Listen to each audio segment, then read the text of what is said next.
That is Laura. This is Kyle, and this is He Said, She Said. Laura, happy Monday. How are you?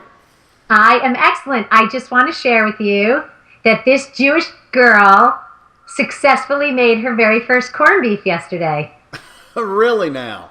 Yes, I did. Really? With green beer too? No, and I did it in a crock pot. A crock pot. I didn't know Jewish girls had crock pots. So we got an email. We got an email from someone who wanted to know if I had and we had any resources and advice on how to introduce and integrate her SO, which took me a few moments to figure out that was significant other, into the lives of her 3 children. And that's all we know. That's really all we know. And how long have they been going out? 7 months. 7 months. So she's been dating a guy for 7 months. She's got 3 kids, and she feels that this guy is special enough to meet her kids. Yes. And she the tone of it was a little bit nervous. How do I do this? And so I got to give her an A for even stopping to say, you know what?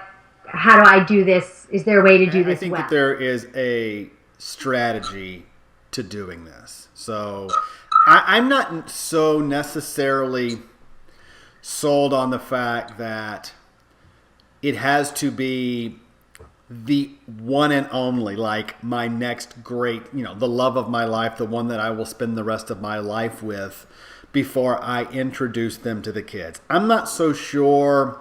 That can backfire, and here's why. Because if you take that logic that I'm a single parent, I'm only going to introduce my kids to the one person that I believe I will spend the rest of my life with. Here's how it goes. When you eventually find that person, which is probably going to take a little while, your kids are not going to have any experience with different people being in their parents' life. And because of that, the newness of it is going to shell shock them. And chances are, your kids are probably not going to act like the kind of kids that they normally would when the other person's not around. Now, with that being said, you just don't, I've referenced this before, you can't have a conveyor belt of relationships coming into your home, okay? However, if this person is going to be a fixture in your life, for a foreseeable future, whatever that may be, and none of us know what relationships will ultimately go, I think that it's good for your kids to know first that mom or dad is dating. They are interested in finding someone. And to quite honestly, and I'll say this too, Laura, eventually your kids are going to date anyway. What better way to model for them the right way of doing it than to watch you doing it? So I'm not so concerned that maybe the 7-month mark is too short. I've always lived by the analogy, you can pretty much tell who you've got after 90 days. They can't keep up facades for longer than that. However, some people live, by a much more conservative, it's a year or whatever. So I think from my perspective, that's the first thing. So it's got to be someone that she ultimately feels is going to be very important and a part of her life. I would go one step further even. I would enhance your step 1. And just say that it's also about, for me, 6 months, 9 months, 12 months, when you even begin to contemplate or to even think about introducing someone, and I agree with you, you have to kind of let people come in and out of your life. It's an important way to model for our kids. But in this instance, I think together you have to make a decision that you take what happens in front of the children seriously. There's a recognition that whether this lasts or it doesn't last, wherever this goes, as we are doing it in front of children, we have to make a commitment to be responsible adults about it, whatever it is. We have to. I'm convinced, in something that I've tried to do, especially as my children got older, is I wanted to respect them.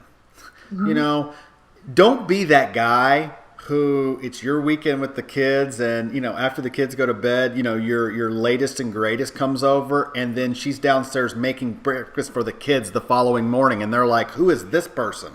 Right. Unfortunately, that's happened. All right. I mean, don't be that guy. Have enough respect for your kids to kind of give them some heads up, right? If she's going to be talking about having her children meet this guy, she needs to begin talking about that a couple of weeks in advance.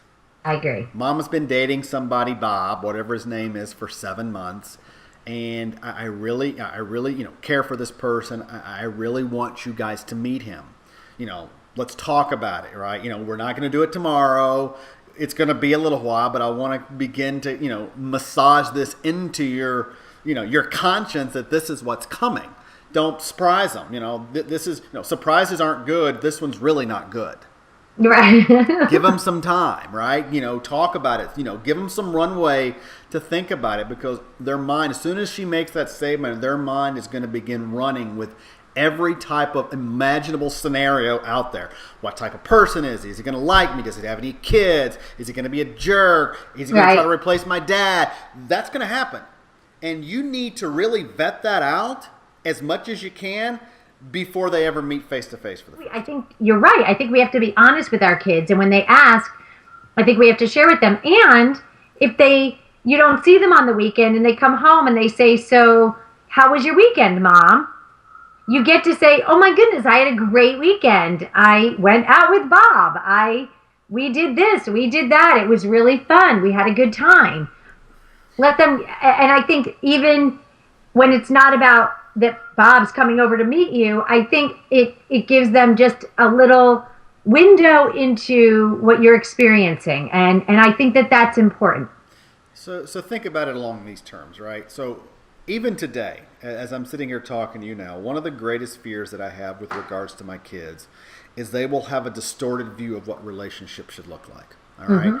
They have their mother is married and she's got a relationship, and, don't get me involved in what all that's about.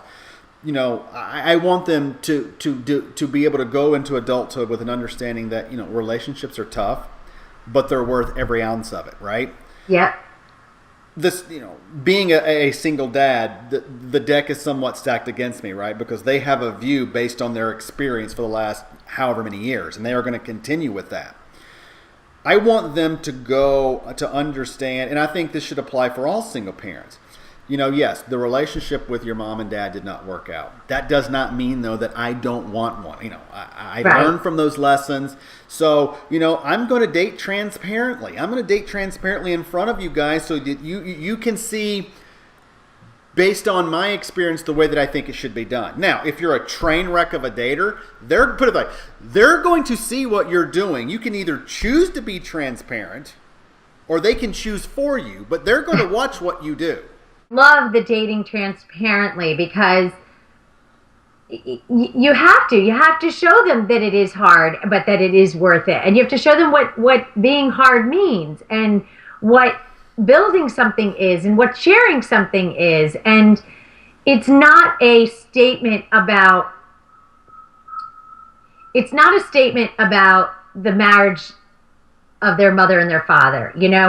My kids ask me all the time things about my ex-husband, their father, and I, and about what our marriage was. But we also have conversations about the relationship I'm in now. And we also have conversations about the relationship that their father is, my ex-husband's remarried, and about that relationship. And we talk about what relationships should and can look like and feel like, and what they want their own to look and feel like. It can be a great process if it is transparent with them. It can be. It can be, and we have such an opportunity to model for them.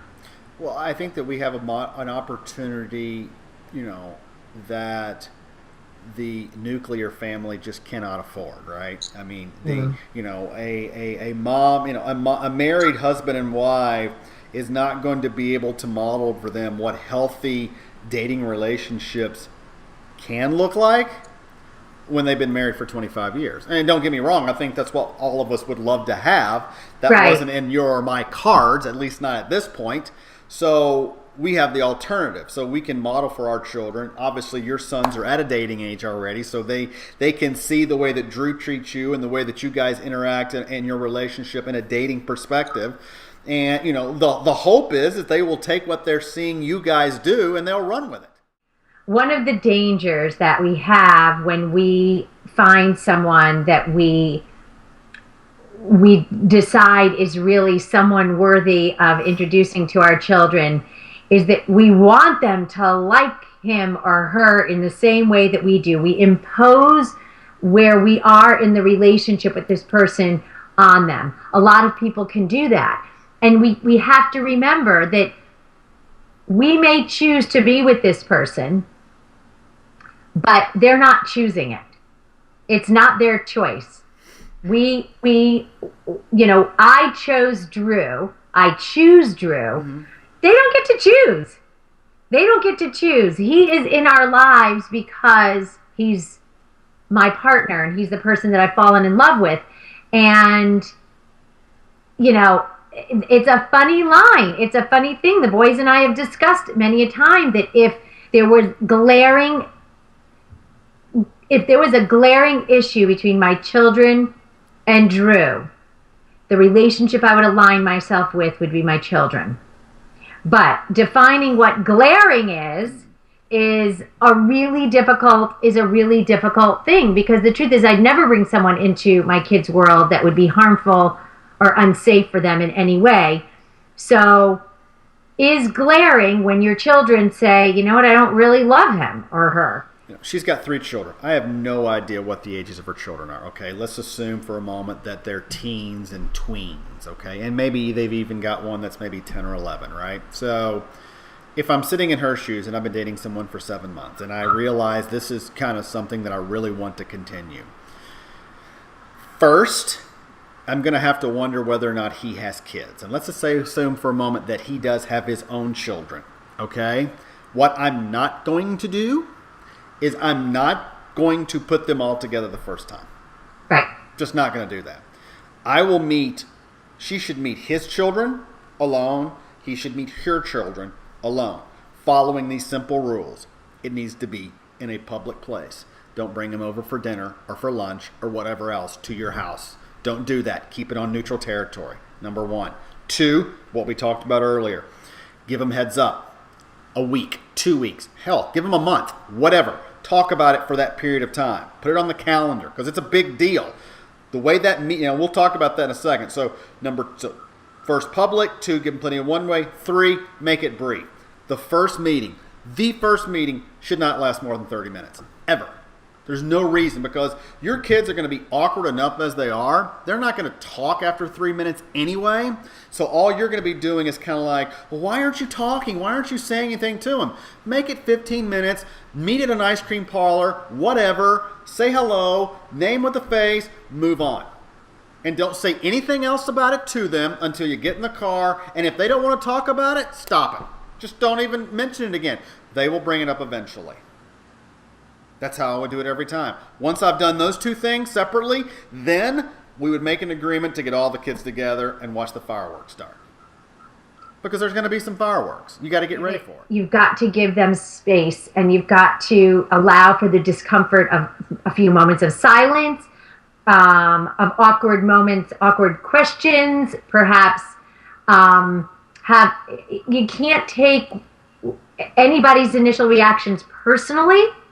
It is what it is. If they sneer and roll their eyes and are like, he's just not that great, or I didn't really like him, that's not a reason to be reactive. That's not a reason to start defending and start, listing all the wonderful attributes this person has and why you like them so much. It's okay to just sit and say, You know what? I really appreciate I hear what you're saying. I hear what you're saying. I understand. I gave my kids a lot of space with people in my life because they needed it. They needed it. It felt very, very uncomfortable for them. Much more uncomfortable, believe it or not, Kyle, for maybe it's because they're boys and they're teenagers, but much more uncomfortable for them meeting men that I date than meeting women that my ex-husband was dating. Doesn't surprise me. So we do want the relationship to work, right? So we've met someone, it's been rainbows and butterflies. Literally, the heavens have opened up and hand delivered this person into our lives, right? And now we've got the $64,000 question. Are my kids going to like him, or are they going to absolutely ruin it? Because we both know, Laura, kids will ruin a dating relationship in a minute. So we try to force that on them. We really try to force the fact, you're really gonna love my kids. Don't ever say that. Don't ever say that. You're Right. setting yourself up already for some to get your feelings hurt, because the chances Right. are he or she is not going to like both of your kids. No matter how long you are together, at the end of the day, they are never going to be his or her kids. So they're not going to always like them, all right? And don't say my kids are going to love you, because you know that's not the case. Right. You have no idea. It sets up unreasonable, inappropriate expectations on everyone. These are people, our children are not choosing our partner, and our partner is not choosing our children. And so we all have to find a way to get along or not. We had a situation kind of early on, maybe a year into it, where my oldest son and Drew were really clashing. For many different reasons. And I sat down with my son, who was, I think, like 16 at the time. And I literally said to him, listen, if you think that you are not going to be able to work this out, that you guys are not going to be able to find a common ground to just kind of find a relationship with each other, I'm going to rethink this relationship, because I'm not going to jeopardize my relationship with you as my son. And he looked at me, and I really believe he just needed to hear that I wasn't going to choose this other person over him ever. Mm-hmm. Ever. And he said, no, that's not what I want. I said, well, then we have to come up with some ways for you to build a relationship with him, and I can help. So I hear what you're saying. And I think that you probably know my opinion when it comes to the relationship hierarchy, right? So, between, parents and your relationship and kids and so forth. And I think in your situation, Laura, it worked out for you. Let's rehash that for a moment. If he'd have come back and said, yeah, I want you to end the relationship right now, would you have done it? No. I would not have done that. I would not have ended a relationship because he told me to. I do believe there are situations where the person we choose and our children, it's just not healthy. It doesn't work. And that's an environment in which you don't want to live. There's no black and white answer here. My theory on that is that if you give a child who is resistant in the first place to you probably dating at all, I find this is really often the case with mothers and their daughters, like big time, from personal experience. If you give that daughter, and we'll just use them for example, the idea that they can sway the direction your relationship takes, don't kid yourself in thinking that they won't try it. Oh, they will. Every single time. My children have to know that my relationship with the Queen is in absolutely no way contingent upon them. That, my relationship with her is my relationship with her. I want them to be a part of her life. I want them to, and I will try to navigate that as best as I possibly can. But I don't ever want to give them the idea that they can somehow act in such a way that it'll end up separating her and I, because they'll take it. Oh, and I do agree with you. I really actually do agree with you.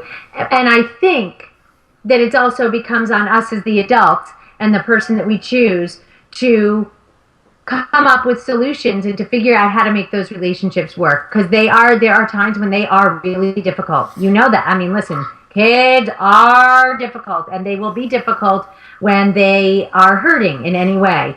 So my parting thought is integrating. It's great when you're just introducing your kids to dating and different people, and it's light, and it's kind of like you're keeping them informed that you're welcoming different kinds of people into your life. I think that's great. But when you make the decision to really introduce them to someone and to begin an integration, don't fool yourself. It is a commitment you make with the person that you're dating, that you're now chartering into. You're moving out to sea in a little bit of a pre-storm environment. There's a little bit of waves going on, and you together have to make the commitment that you're going to navigate those. You're going to navigate them together, and that's why you're making the decision to introduce. Let me, before I get to my final thought, I want to add on to that for a moment. I want to go back to what you were talking about earlier, where as the parent of the child and that's having the problem with the other, and your significant other, depending on the age of that child, there has to be a bit of ownership between them two. It is not solely my responsibility to ensure that the queen and my kids get along. My kids have a part to play in it. No, they didn't choose it. Sorry. I didn't choose a lot of things in life, but this is what we're dealing with. And likewise, the queen owns part of that, okay? That's right. It's not all us that we have to massage and make sure that it's always rainbows and butterflies. I'll tell you a quick story, and then I'll get to my final thought. It took me 6 months after I met the queen's oldest son, her son, at the time he was a teenager, before him and I had any semblance of a relationship whatsoever. She did not try to interfere. I did not push the issue. I let him come to me. 6 months. I bet we did not say more than 24 words together in the first 6 months. But eventually he came around. And now my final thought is this. So back to our writer here. So have a plan of action. Don't do this from the hip. All right. Set some stuff out. Give your kids some runway. Have a plan of attack, like you're going to war, because quite frankly, how this first meeting goes between him and your kids is going to have a lot of bearing on the future of your relationship. Don't kid yourself in thinking it's not. So give yourself as much opportunity as possible to make that first impression a great one, so that the next time you bring them together, it will be rainbows and butterflies. And it takes time. Give it time. Yes. Don't judge it after 30 days. You got to give it time. Those relationships have to form and build. Just take a deep breath. Know there'll be good times, but they'll also be bad. Laura, been great. Thanks for the email. Have a great one. Talk to you soon.